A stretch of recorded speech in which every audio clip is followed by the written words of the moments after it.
숲이 지평선을 가리고 진흙이 타이어를 삼키며 트럭이 빠지고 버스가 갇힙니다. 1년 중 몇몇 시기에는 BR319의 일부 구간에서 여행이 더 이상 평범한 여행처럼 느껴지지 않고 마치 인내의 여정으로 변하게 됩니다. 지도상으로는 이 도로가 수십 년 전부터 존재해왔지만 실제로는 이른바 메이안 구간이 여전히 북부 지역의 가장 큰 물류 병목 중 하나로 남아 있습니다.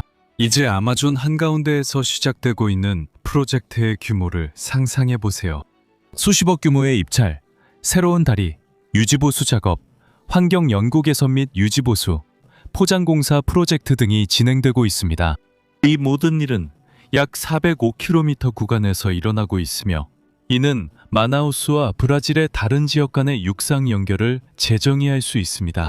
이미 발표된 투자액은 13억 헤아를 초과합니다. 데니티와 교통부에서 최근에 공개한 구간들만 해도 10억 헤아에 달합니다. 하지만 중심적인 질문이 있습니다. 브라질이 정말로 BR319에서 가장 어려운 구간을 곧 해결할 수 있을까요?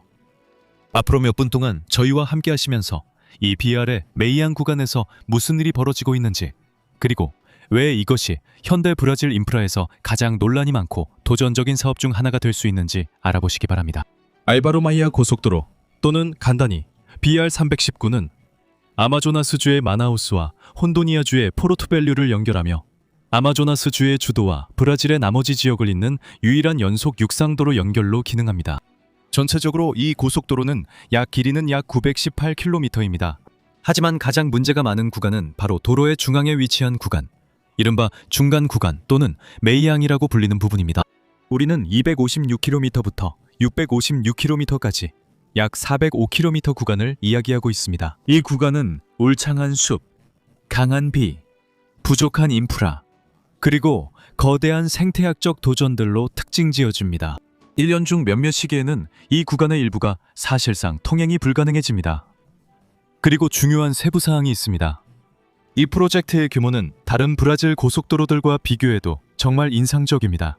BR319의 문제 구간은 국제 도로거리와 비슷한 길이를 가지고 있습니다. 상파울루와 리우데자네이루 사이의 거리와 비슷합니다. BR319의 문제 구간은 국제 도로거리와 비슷한 연장거리를 가지고 있습니다. 이 프로젝트의 규모는 다른 도로들과 비교해도 인상적입니다. BR319는 1968년에 건설이 시작되었으며 당시 연방정부는 대형 도로를 국가 통합의 수단으로 삼고 있었습니다. 이 도로는 1970년대에 공식적으로 개통되었으며 마나우스를 육로로 나머지 국가 영토와 연결하는 야심찬 목표를 가지고 있었습니다. 당시 이 도로는 개발, 지역 통합, 그리고 아마존 지역 개척의 상징이었습니다.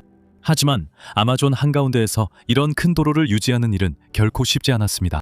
극심한 폭우, 복잡한 배수, 불안정한 토양, 어려운 물류, 그리고 높은 유지 비용이 BR319를 거대한 기술적, 재정적 장애물로 만들었습니다. 1988년에는 도로가 사실상 지속적으로 기능하지 못하게 되었습니다. 하지만 논쟁은 결코 사라지지 않았습니다. ONGRA 옹호자들에게 BR319는 물류 통합을 의미합니다. 물류 통합, 아마조나스의 고립 감소, 수상 및 항공 운송에 대한 의존도 감소, 그리고 북부 지역의 경제적 강화를 의미합니다. 반면 환경운동가, 연구자, 그리고 원주민 단체들은 산림 파괴 확산, 불법 토지 점유, 불법 점령, 보호지역에 대한 압력 등 여러 위험성을 경고하고 있습니다. 그리고 바로 이 지점에서 결정이 더욱 민감해집니다.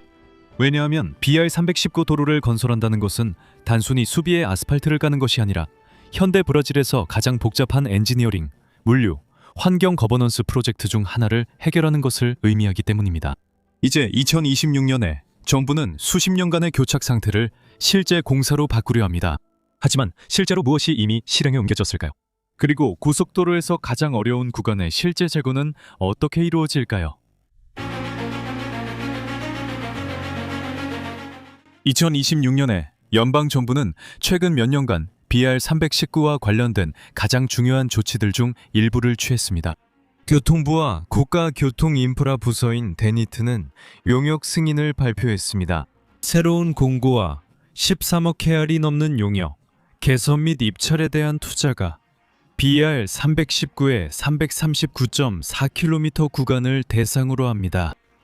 또한 고속도로 260.7km 지점에 위치한 이가포하수 강유에 길이 320m의 다리 건설이 승인되었으며 4,400만 헤알이 넘는 투자가 이루어질 예정입니다. 발표된 입찰은 이가라페와 이타이, 그리고 아마조나스 남부의 헤알리다지 구역 사이에서 4개의 구간으로 나누어졌습니다.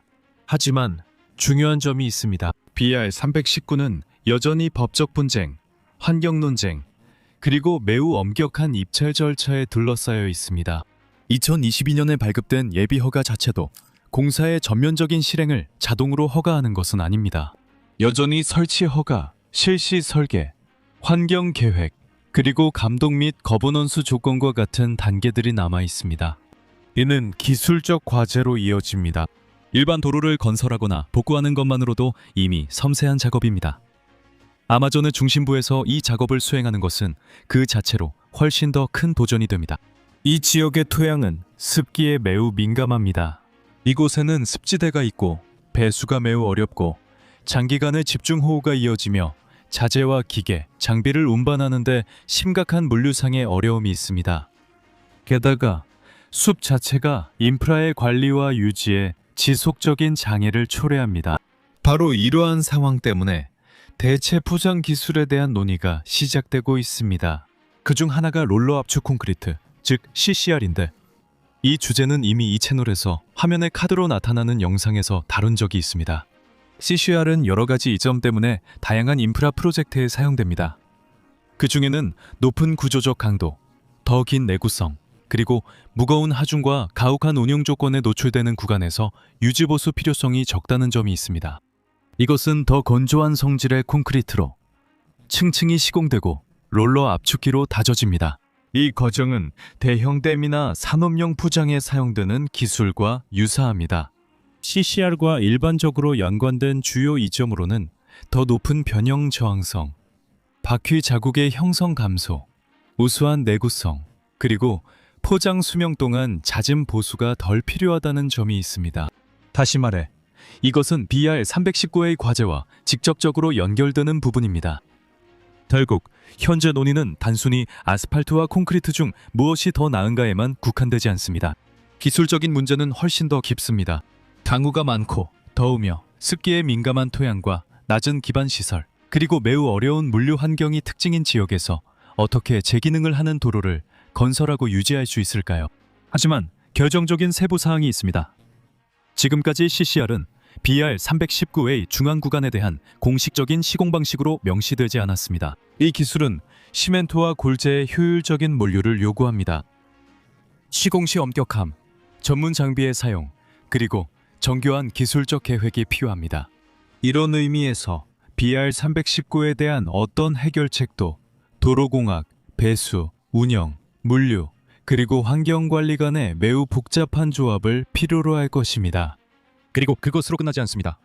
BR 319 관련 연구에서도 이 회랑을 따라 환경 영향을 줄이기 위한 보조 구조물, 예를 들어 울타리 설치 등이 언급됩니다. 회랑을 따라 환경에 미치는 영향입니다. 그 중에는 환경보호 울타리, 야생동물을 위한 지하 통로, 그리고 수목성 동물을 위한 공중 통로까지 포함되어 있습니다. 도로로 인해 발생하는 숲의 단절 효과를 최소화하려는 것입니다. 또한 프로젝트에서는 감시 게이트 설치, 환경 모니터링 시스템, 그리고 인근 지역의 불법 점유를 통제하는 메커니즘도 논의되고 있습니다. 하지만 주목해야 할 점이 있습니다. 이러한 조치들은 프로젝트의 자체적인 틀도 바꿉니다. BR 319는 단순한 포장 공사로만 여겨지지 않고 지속적인 모니터링, 환경 감시, 그리고 상시적인 지역 관리가 필요한 회랑으로 다뤄지게 됩니다. 하지만 숫자가 대화에 들어오면 이 사업의 규모는 더욱 인상적으로 느껴집니다. BR 319의 수치를 살펴보면 왜 메이앙이 브라질 인프라에서 가장 민감한 사업 중 하나가 되었는지 더 쉽게 이해할 수 있습니다. 최근에 발표된 4개 구간의 개선 및 포장 공사만 해도 투자액이 13억 헤알을 넘습니다.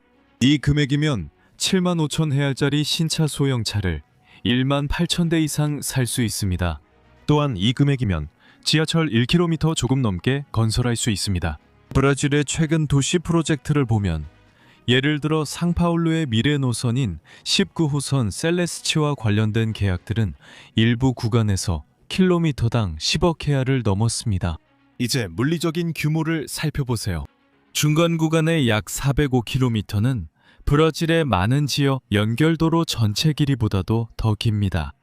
비교를 위해 상타울루 주에서 가장 상징적인 도로 공사 중 하나인 타모이스 고속도로는 총 연장은 83.4km입니다. 즉, BR319의 중간 구간은 타모이스 전체 길이의 거의 5배에 달합니다. 물류 측면에서도 또 하나의 인상적인 비교가 드러납니다. 새로운 공구에 포함된 339km는 상파울루와 시베이랑 프레토 사이의 도로 거리와 거의 같으며 또는 아마조나스주의 마나우스와 프레지덴치 피게이레도시 사이 거리의 거의 3배에 해당합니다.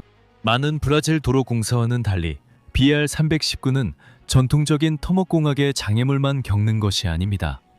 실제로 이것은 중간 구간을 단순한 도로 포장 공사라기보다는 국가 전략 차원의 메가 프로젝트에 훨씬 더 가깝게 만듭니다. 만약 앞으로 몇 년 안에 BR319의 중간 구간이 정말로 진척된다면 그 영향은 단순히 도로가 개선되는 것 이상이 될 수 있습니다. 현재 마나우스는 나머지 지역과 연결되기 위해 주로 수상 및 항공교통에 크게 의존하고 있습니다. 위기 시기에는 이러한 점이 물류 비용을 증가시키고 운영의 예측 가능성을 낮추며 물자 공급과 유통에 중요한 병목 현상을 만듭니다.